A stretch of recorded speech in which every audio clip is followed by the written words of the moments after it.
दोस्तों, एक सेठ जी बड़े ही कंजूस थे। एक दिन उन्होंने दुकान पर अपने बेटे को बैठा दिया और बोले कि बिना पैसे लिए किसी को कुछ मत देना, मैं अभी आया।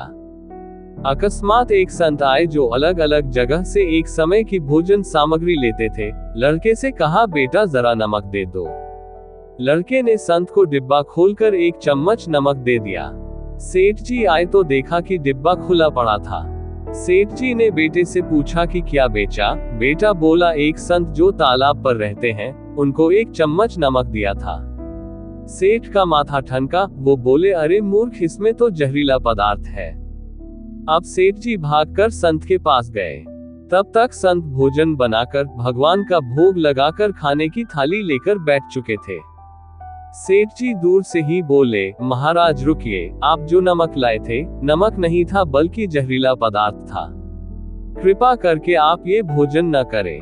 संत जी बोले, भाई हम तो प्रसाद लेंगे ही, क्योंकि भोग लगा दिया है। भोग लगाकर भोजन छोड़ नहीं सकते। अगर भोग नहीं लगता तो भोजन बेशक छोड़ देते। ये कहकर संत ने भोजन को प्रसाद समझकर खाना शुरू कर दिया। सेठ जी के होश उड़ गए। वो रात भर वहीं बैठे रहे। सेठ को रह रहकर ये चिंता सता रही थी कि अगर संत को कुछ हो गया तो बड़ी बदनामी होगी। रात में अगर तबीयत बिगड़ी तो कम से कम वैद्य को दिखा देंगे। सोचते सोचते उसे नींद आ गई। सुबह रोज की तरह संत जल्दी उठ गए और नदी में स्नान करने लगे।